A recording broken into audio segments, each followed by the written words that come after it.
하나님 말씀 마태복음 21장 1절로 11절입니다.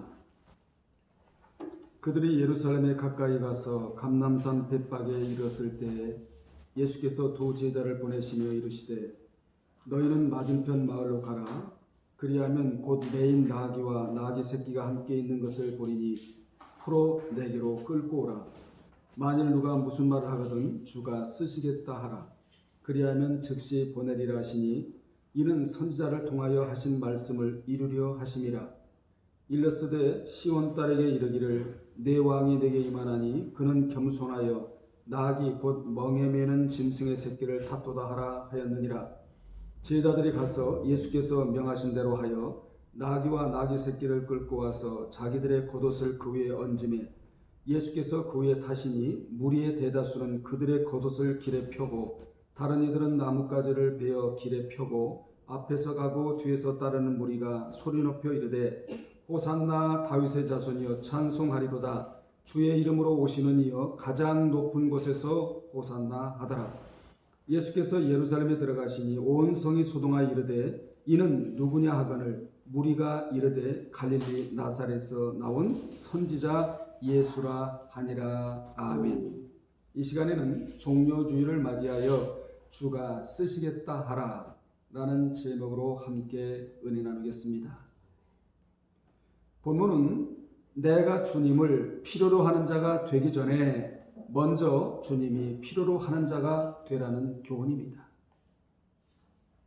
나 위한 하나님만 자꾸 되어달라고 하지 말고 하나님을 위한 제가 되기를 원하나이다 라고 하라는 교훈입니다. 본문은 성고난주간의 첫째 날, 즉 주일에 일어난 사건으로서 이 땅의 구주시요, 이 땅의 구속주요, 영적인 메시아로 오신 예수님의 공생애의 결정적 전환점을 가져다준 예루살렘 입성 장면을 다루고 있습니다. 오늘은 종료주일로 우리는 이 말씀에서 어떠한 자가 되어야 쓰임받을 수 있는가에 대한 답을 찾아야 합니다. 성경은 문제를 주고 답도 주는데 그 답을 우리가 찾을 때가 너무나 많아요. 오늘 설교를 들으시면서 여러분은 나름대로의 답을 찾으시기를 주의 이름으로 축원합니다. 그분이 고난을 받으러 예루살렘에 입성하신 것은 이미 스가랴 9장 9절에 예언된 대로예요. 갑자기 예루살렘에 입성하신 예수님이 아니라 이미 스가랴 9장 9절에 예언된 대로 성취가 되는 겁니다. 그러므로 말씀은 그대로 성취가 됩니다. 그래서 말씀이에요. 스가랴 9장 9절에 보면 하나님은 이미 스가랴 선지자를 통하여 주님이 예루살렘으로 입성하실 것을 예언토록 하셨는데 그 내용이 시온에 따라 크게 기뻐할지어다. 예루살렘에 따라 즐거이 부를지어다. 보라, 내 왕이 내게 임하시나니 그는 공의로우시며 구원을 베푸시며 겸손하여서 나귀를 타시나니 나귀의 작은 것 곧 나귀 새끼니라. 이렇게 나귀를 타시고 예루살렘의 겸손한 모습으로 입성하실 것에 대해서 이미 예언되어 있는 것입니다. 주님이 나귀 새끼를 타고 예루살렘에 입성하신 것은 나는 온 우주의 왕이요. 그렇죠. 주님은 온 우주의 왕이십니다. 유대인의 왕이라는 것을 선포하시려는 것이었습니다. 왜 꼭 나귀 새끼를 타시고 입성하셔야만 했느냐? 자신은 승리의 왕이요. 동시에 평강의 왕이며 참 자유를 주시는 겸손한 왕임을 나타내고자 하신 것입니다. 예수님은 이러한 분이셨으나 당시 백성들의 기득권을 쥐고 있던 유대 종교 지도자들은 예수님에 대한 도전과 배척과 논쟁으로 맞서고자 하였던 것입니다. 이들 배후에는 그들 자신도 모르는 거대한 영적 음모가 도사리고 있었다는 것입니다. 즉 유대 종교 지도자들의 배후에는 메시아의 사역을 방해하고자 하는 사탄의 음모가 자리 잡고 있었다. 그들은 주님이 십자가를 지지 못하도록 하기 위해 온갖 방해를 동원했어요.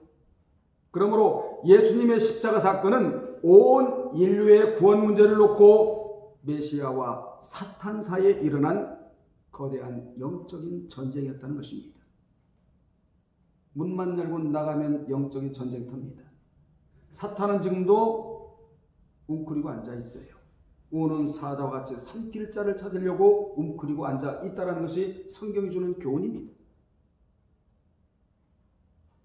누구를 해치고 누구를 괴롭히고 누구를 삼키려고 사탄이 웅크리고 있느냐? 말씀이 없는 자입니다. 하나님과 교제하지 않는 자지요. 마음의 중심이 흐트러져 있는 자, 이 자를 별미로 삼고 있다는 사실을 기억하셔서 오늘 여러분 말씀 듣고 영적으로 깨있기를 주의 이름으로 축원합니다. 이제 예루살렘에 입성하신 예수께서 십자가를 통해 하나님의 구속사역을 성취하시면 사탄은 인류에 대한 자신의 통치권을 내려놓아야만 했습니다. 뿐만 아니라 죄와 죽음으로 인류 위에 왕노릇하던 그는 메시아의 십자가 부활로 인해 치명적 타격을 입을 수밖에 없었습니다. 이렇게 타격을 입는다는 말씀이 원시복음이라고 하는 창세기 3장 15절에 이미 예언되어 있는데, 거기에 보면 내가 너로 여자와 원수가 되게 하고 내 후손도 여자의 원수가 되게 하리니 여자의 후손은 주님이지요. 내 머리를 상하게 할 것이요 너는 그의 발꿈치를 상하게 할 것이니라 라고 말씀하셔서, 이것이 구약의 복음이에요. 이렇게 말씀하셔서 결국 사탄은 예수님께 지고 말 것이다.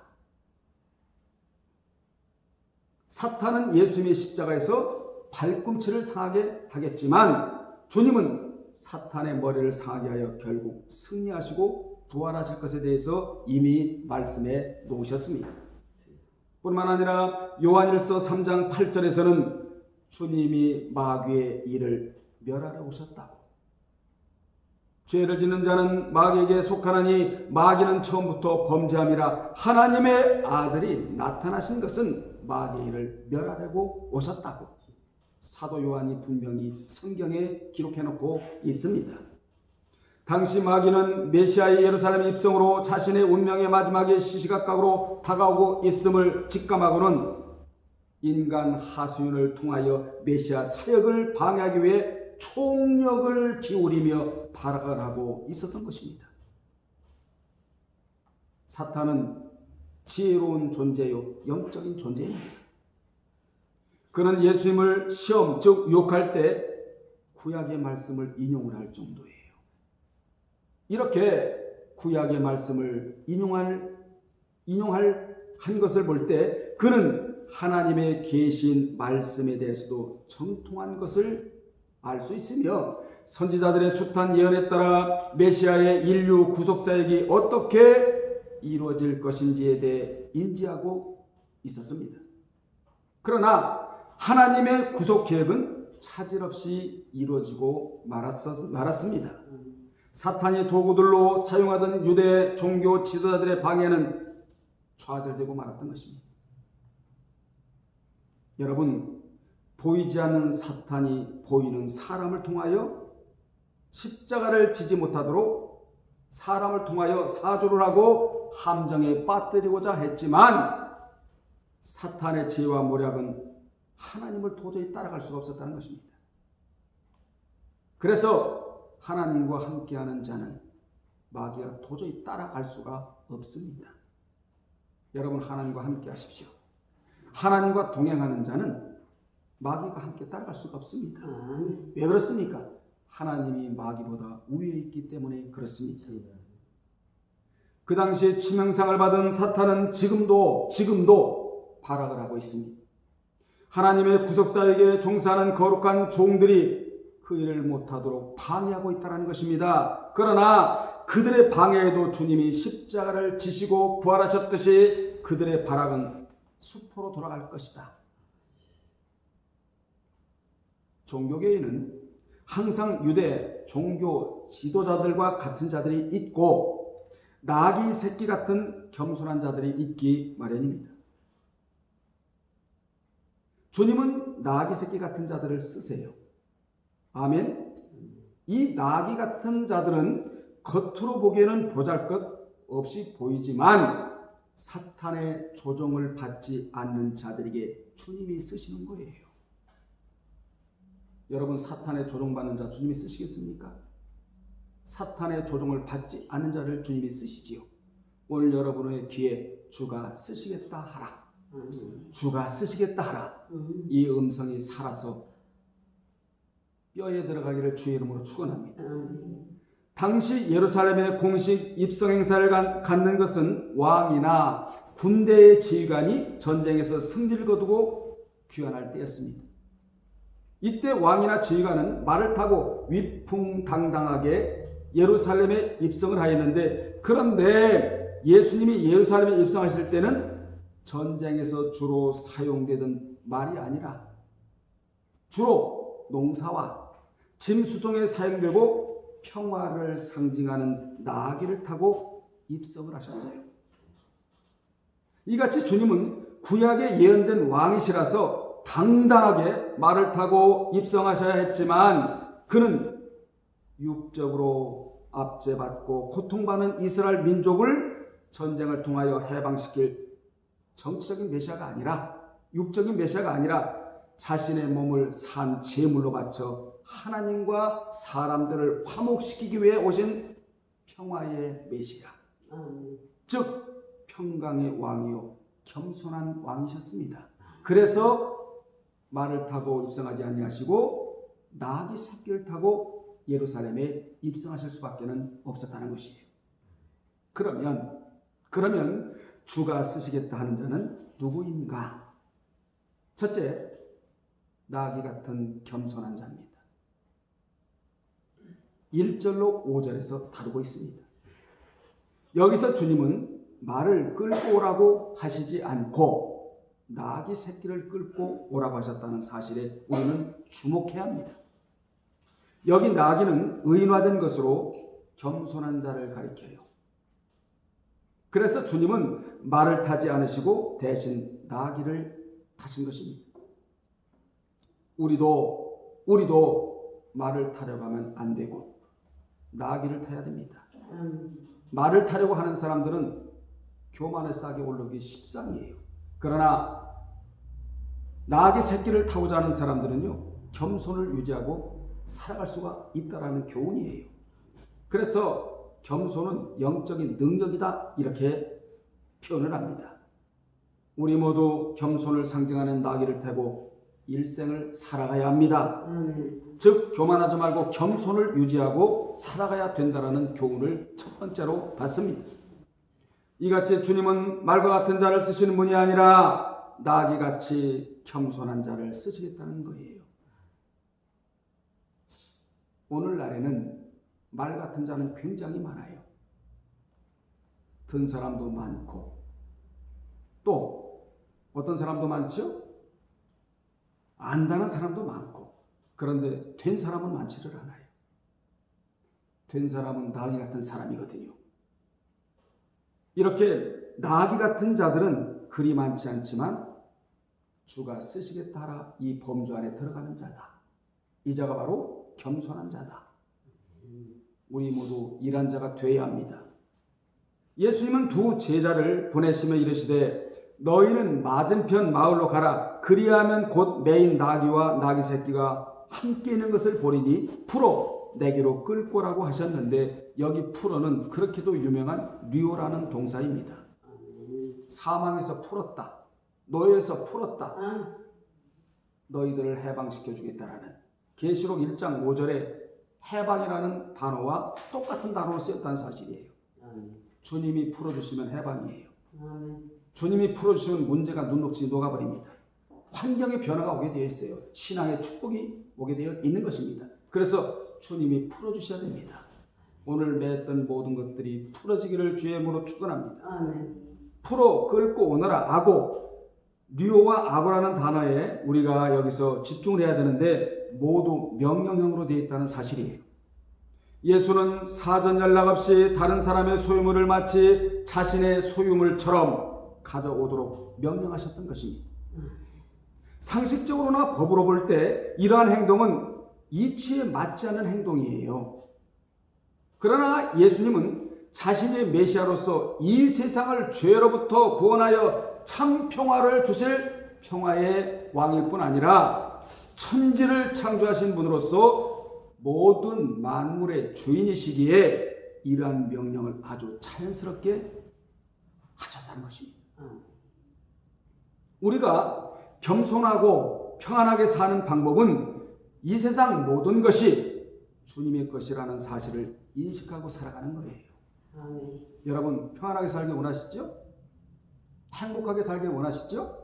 만족하게 살기 원하시죠? 방법이 하나 있다는 것입니다. 그게 뭐냐? 이 세상 모든 것은 다 주인이 주님 것이다. 아멘. 주님이 주인이다. 아멘. 이렇게 살아가야 된다는 거예요. 아멘. 따라서 주님은 나귀 새끼같이 겸손한 자들은 그의 모든 문제와 환경을 풀어서라도 쓰시겠다는 거예요. 그분이 쓰시겠다면 쓰시는 겁니다. 환경이 막혔다 할지라도 그분이 풀어서 그분이 쓰시다면 쓰시겠다는 것이지요. 아멘. 우리가 할 일은 나귀 새끼를 타는 것이다. 겸손을 유지하고 살아가는 것이다. 그 자를 하나님이 쓰시겠다라고 분명히 본문에 말씀해주고 있습니다. 여기 주가 쓰시겠다는 신적 능력과 예지적 능력을 가지신 예수께서 제자들이 나귀를 끌고 가려는 것을 본 나귀 주인이 이 일을 제기할 때 대답할 말을 알려주셨어요. 마땅히 복음 전하려고 하면 그 비밀의 말을 입에 넣어주는 것처럼 본서에서는 생략되었으나 실제로 나귀 주인은 이 일을 제기했는데 마가복음 11장 5절에 6절에 보면 제자들이 가서 본즉 나귀 새끼가 문 앞 거리에 매여 있는지라 그것을 푸니 거기 있는 사람 중 어떤 이들이 이르되 나귀 새끼를 풀어 무엇하려 하느냐 제자들이 예수께서 이르신 대로 말하니 이에 허락했다고 증언하고 있습니다. 이같이 제자들은 예수께서 가르쳐 주신 대로 대답함으로써 나귀를 끌고 올 수가 있었습니다. 여기 주라는 단어가 퀴리오스, 주는 모든 만물의 주인. 굉장히 중요한 단어예요. 주는 퀴리오스, 따라합시다. 퀴리오스. 이 단어가 주는 의미는 모든 만물의 주인, 지배자, 사용주라는 뜻입니다.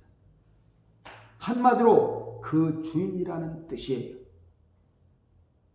이것은 나귀의 진정한 주인이 누구인지 밝히 보여주는 단어입니다. 퀴리오스가.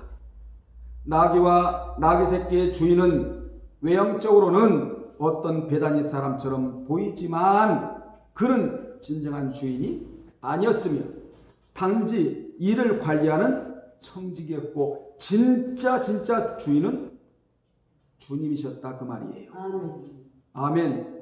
이것을 모르고 살기 때문에 불행을 달고 살아요. 우리 예수님은 여러분의 환경, 처지, 실정, 사정 모르시는 것이 하나도 없습니다. 아멘. 그래서 성경은 나에게 돌아와 맡기라 이 말이 성경에 나오게 되는 거예요. 맡기라. 모든 것을 아시니까 맡기라는 거 아니겠습니까? 모르시면서 맡기라는 분이 아니고 모든 것을 아시는 그분이 맡기라는 거예요. 그래서 다니엘은요 나라 전체까지도 맡겨버려요. 하나님 앞에. 그만한 믿음은 우리가 되어야 되지 않겠습니까? 여러분 맡기라면 맡기세요. 아멘. 아멘. 우리의 몸도 내가 주인이 아니에요. 나는 그냥 관리인에 불과하다고 로마서 14장 7절로 8절에 기록을 하고 있습니다. 물질도 내가 주인이 아니에요. 나는 관리인에 불과합니다. 우리가 주인 노릇을 할 수 있는 것은 아무것도 없습니다. 아무것도 없는 거예요. 따라합시다. 전부가 다 주님의 것이다. 주님의 것이다. 아멘. 이걸 말씀하고 계시는 거예요. 본문에서. 집도 땅도 논도 다 우리 것이 아니에요. 모든 것이 다 주님 것이다. 나는 뭐에 불과하다? 나는 관리인에 불과하다. 우리가 주인 노릇할 수 있는 것은 아무것도 없다. 모든 것을 선한 청지기 정신으로 관리하다가 주님께 반납하고 떠나야 될 자들이 바로 우리다. 그래서 천국에 갈 때 아무것도 가지고 가는 것이 없습니다. 주님을 위한 결과물, 산출물 이것만 가지고 가게 되는 거예요. 우리는 본문에서 주님이 세상 모든 만물의 소유자이심을 바로 깨달아야 합니다. 나귀 주인은 은밀의식 가운데 자신의 나귀 새끼는 자신의 소유가 아닌 주님의 소유라는 것을 알았기에 기꺼이 드릴 수가 있었다는 것입니다. 우리는 본문에서 위대하신 주님이 초라하기만 했던 나귀 새끼를 다시만 했던 사실을 주목하고 그분의 낮아지심을 본받아야 합니다. 아멘. 높아지려고 하는 데에는 능력이 없어요. 반대로 낮아지려고 하는 데는 능력이 달라붙어요.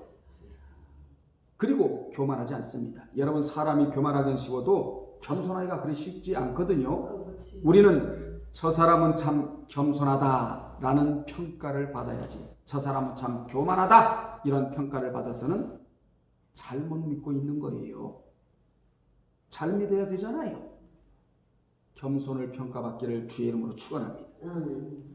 두 번째, 흉내내는 신앙이 아닌 진짜 신앙자이다. 이 자를 주가 쓰시겠다는 것이죠. 6, 8절에 나오는데 예수께서 나귀에 오르시자 그분을 따르던 무리가 보인 반응이 나옵니다. 여러분, 이 반응을 주목해 보세요.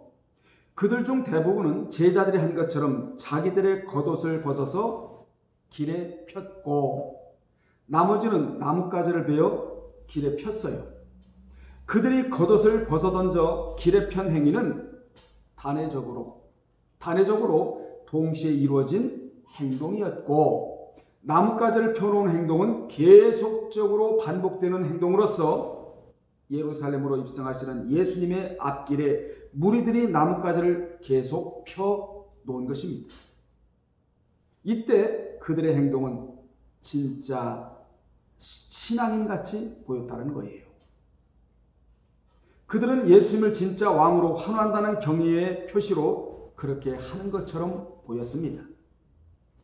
그들은 마치 북왕국 예후가 이스라엘 왕이 될 때 그의 친구들이 이러한 행동을 했듯이 열왕기하 9장 13절에 나와 있는 말씀처럼 또한 신구약 중간시대의 유대인의 영웅으로 기억되는 마카비가 수리아와의 전쟁에서 승리를 거두고 예루살렘에 입성할 때 많은 군중들이 종려나무 가지를 흔들면서 그를 영접했듯이 예수님이 입성할 때에도 이와 같은 행동을 했습니다.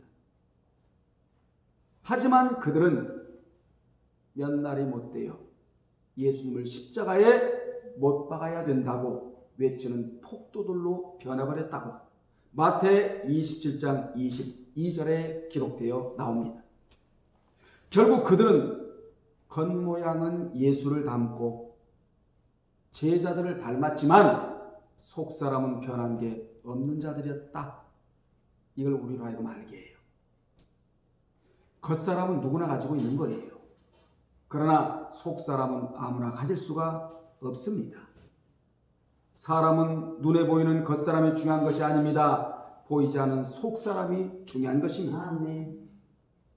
그러므로 신앙은 일시적으로 흉내낼 수는 있지만 흉내내는 신앙은 얼마 가지 않아 드러나게 되어 있다는 거예요.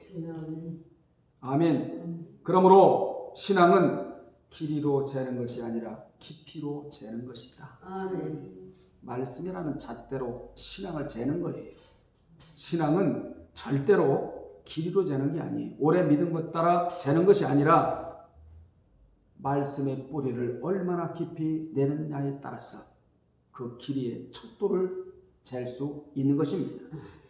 여러분, 신앙은 믿은 지 오래된 것으로 재는 것이 아닙니다. 변화된 모습으로 재는 것입니다. 사도 바울은 고린도전서 11장 11절에서 고린도 교회에게 내가 그리스도를 본받는 자가 된 것 같이 너희는 나를 본받는 자가 되라고 이렇게 강력하게 권했는데 이 말은 자신의 신앙을 모방하란 말이에요. 외면상으로 모방해서는 안 되고 진짜 내면의 신앙을 모방하라 이렇게 외치고 있는 겁니다. 예수님 당시 유대 종교 지도자들의 문제점이 있었는데 그 문제점은 뭐냐면 그들이 모세를 모방하기는 했으나 외견상으로만 그리했다는 것입니다. 혹시 우리도 성경의 표지만 담고 있는 것은 아닌가? 그 안에 내용으로 물든 그런 자가 되어야 되는데 말이에요. 여러분 성경의 표지만 닮아서는 그냥 성경책에 불과해요. 이 안에 담겨있는 내용을 우리는 닮아야 됩니다. 그래야 하나님의 사람이 될 수 있는 거예요. 하나님의 사람이 될 수 있는 기초가 내용물에 있지 않아요? 유대 종교 지도자들은 입으로는 율법 이렇게 외쳤지만 그들은 모세 자리에 앉아 있으면서 실상은 마귀의 자식들이었습니다. 그들의 겉모양은 모세와 비슷했으나 생각하는 것이나 행위는 모세와는 전혀 무관했던 생활을 했다는 것입니다. 이를 이름하여 마귀의 자식이다 그렇게 성경은 표현합니다. 오늘날 교회 다니는 자들 중에도 겉모양은 예수를 닮았다. 예수와 같고 모세와 바울을 닮은 것처럼 보이지만 내용은 전혀 별개의 사람들이 적지 않은 것을 볼 수 있습니다. 예컨대 붕어빵 틀에서 붕어빵이 나와야 되는데 비스무리한 잉어빵이 나오는 것과 같단 말이에요. 우리 남 이야기할 것이 아니에요. 혹시 내가 그런 자가 아닌가 점검하고 확인하는 시간이 되었으면 좋겠습니다. 하나님은 언제나 외모가 아니라 마음의 중심을 보십니다. 하나님이 외모를 보셨다면 하나님은 사울을 더 오래 쓰셔야 돼요. 그런데 하나님은 내모를 보시기 때문에 다윗을 오래 쓰셨다는 사실을 우리는 기억을 해야 합니다. 그러므로 우리는 겉모양만 꾸민다고 해서 속모양까지 꾸며지는 것은 아니다. 아멘. 인격이나 생활에 변화가 없는 사람은 아무리 오랫동안 교회 다녔다 할지라도 진정한 그리스도인이 될 수 없다는 사실을 우리는 오늘 본문에서 유념해야 될 줄로 믿습니다. 세 번째로 진정한 그리스도인이 되어야 한다라 그 말입니다. 9절에 우리는 9절에서 그때나 지금이나 기독교는 많지만 진정한 그리스도인은 적다는 것을 알 수 있습니다. 9절에 보면 앞과 뒤에서 수많은 무리들이 나귀를 타신 예수님을 호위한 채 호산나 호산나 다윗의 자손이여 찬송하리로다. 주의 이름으로 오시는 이여 가장 높은 곳에서 호산나 하더라 라고 앞뒤에서 외쳤다는 것을 알 수 있는데 무리들은 예수님을 다윗의 자손과 주의 이름으로 오시는 이로 부르면서 외쳤어요. 이들이 부른 것은 전혀 손색이 없었습니다. 손색이 없었잖아요. 그런데 문제는 뭐냐? 입으로만 잘 불렀다는 거예요. 입으로만. 조금 후에 마음은 딴 곳에 있었다는 것이 문제입니다. 처음에 그들이 메시아를 가리키는 말로 예수님을 메시아로 인정을 했습니다. 지금 그들은 말로는 인정하고 있지만 조금 후에 가슴으로는 인정하지 않았다 이 말이에요. 주님을 입으로 대해서는 안 됩니다. 가슴으로 대해야 된다는 교훈이에요. 아멘. 그들은 호산나 즉 부디 우리를 구해 주십시오. 지금 도와주십시오라고 외치면서 마치 고난에 처한 백성들이 자기들의 왕이나 혹은 신에게 도움을 청하는 것과 같은 태도를 취했던 것입니다. 겉으로 봐서는 예수님을 따르는 자들과 같고 믿음 있는 자들 같으며 경건한 자들처럼 보였지만 막상 그분이 십자가에서 죽임을 당하고 목격하고는 다 배신하고 말했다. 떠나고 말했다 말이에요. 그 현장을. 여러분 예수 그리스도께서 십자가에서 죽으심이 클라이막스예요. 그래야 부활이 되거든요. 그때 떠날 자리가 아니고 그때 지켜봐야 할 자리가 바로 그 자리였거든요. 그래서 여기서 우리는 무슨 교훈을 깊이 받아야 되느냐? 입신앙은 신앙이 아니라는 것이죠. 가슴 신앙이 진짜 신앙이다. 꼭 기억하시기를 바랍니다. 여러분의 삶이 어렵다 할지라도 입신앙을 해서는 안 돼요. 꼭 어렵다 할지라도 가슴 신앙을 하시기를 바랍니다. 아멘. 아멘. 가슴 신앙을 하는 자들은 주님이 절대로 모르신다고 할 리가 없어요. 외면하실 리가 없습니다.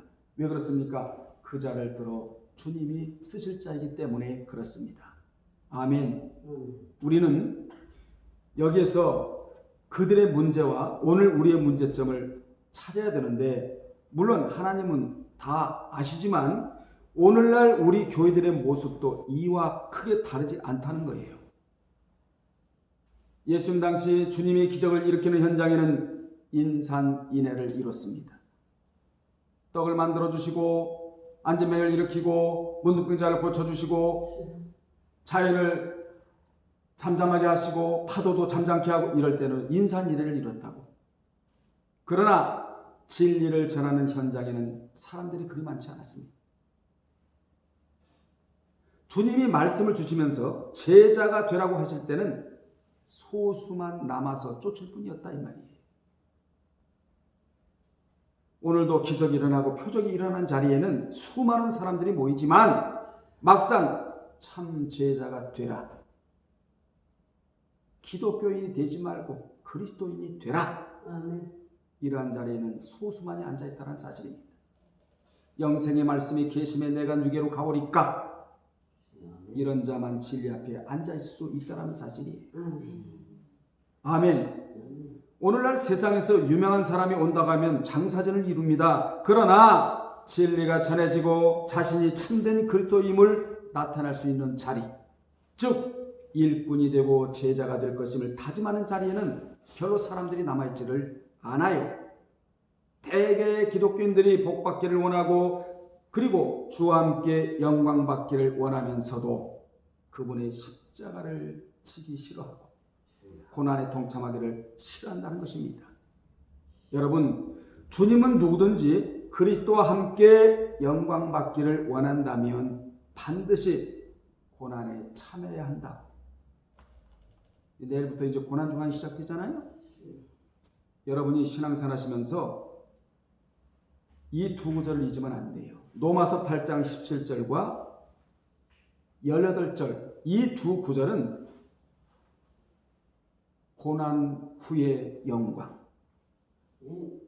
그리스도와 함께 영광을 받기 위해서는 항상 고난을 먼저 치불해야 한다는 영적인 공식과 원리에 대한 말씀이 로마서 8장 17절로 18절인데, 이는 아무도 무시할 수 없는 사실임을 잊어서는 안 됩니다.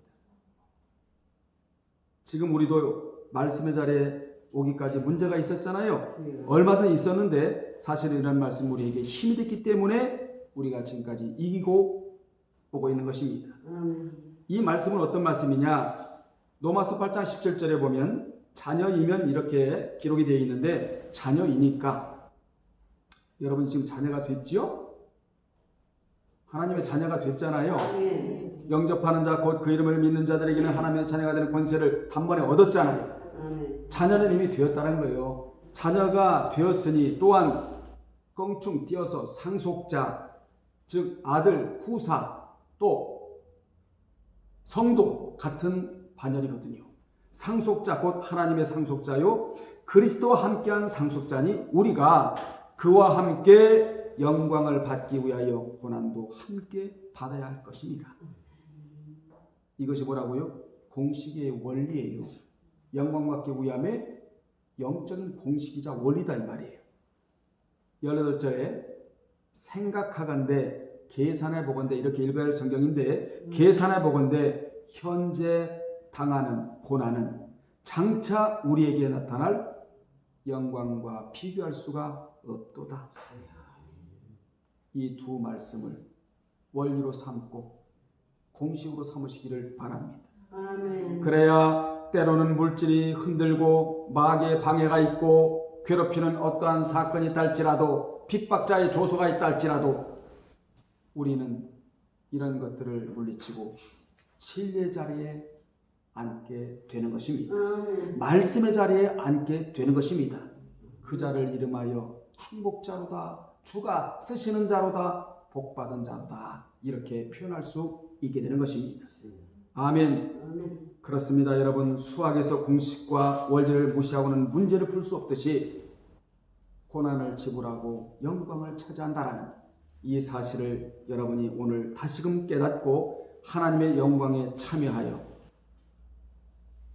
앞으로 누리는 분들이 되시기를 바랍니다. 아멘. 그러므로 주의 영광의 약속에 참여하려면 반드시 통과해야 할 관문이 하나가 있는데 그게 뭐냐? 파스코. 따라합시다. 파스코. 파스코. 파스코는 고난이란 말이에요. 파스코가 있어야 된다 이 말이에요. 고난. 그 고난의 핵심은 자기의 십자가를 지고 자기를 부인하며 그리스도를 쫓는 것이다. 아멘. 사냥꾼이 사냥감을 쫓아가듯 뒤엎고 바짝 쫓는 것이다. 고난이 와도 쫓고 핍박이 와도 쫓고 누가 나를 조소해도 쫓고 문제가 있어도 쫓고 질병이 있어도 쫓고 그분은 바짝 쫓아야 할 뿐이다. 그래야 영광이 기다리고 있다. 이렇게 말씀하고 있지 않아요? 그리스도의 생애 중에 발생한 주요 사건이 약 274건인데 그 중에 약 3분의 1인 191건이 고난에 대한 내용이에요. 그리고 그 중에서도 64건이 고난 중간에 발생한 사건입니다. 그리스도의 생애 가운데 마지막 한 주간에 집중하고 있다는 사실을 우리는 기억해야 돼요. 이것은 그만큼 성경에서 고난 주간의 사건이 너무도 중요하다는 것을 우리로 하여금 알게 합니다.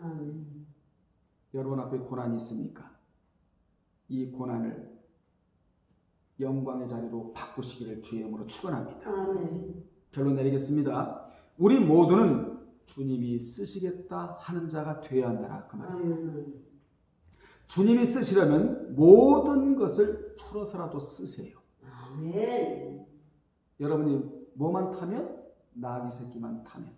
말을 타면 교만해서 주님이 쓰실 수가 없습니다. 나귀 새끼를 타야 돼요. 한마디로 말하면 주님이 쓰실 수 있도록 겸손을 유지하라 그 말입니다. 아멘.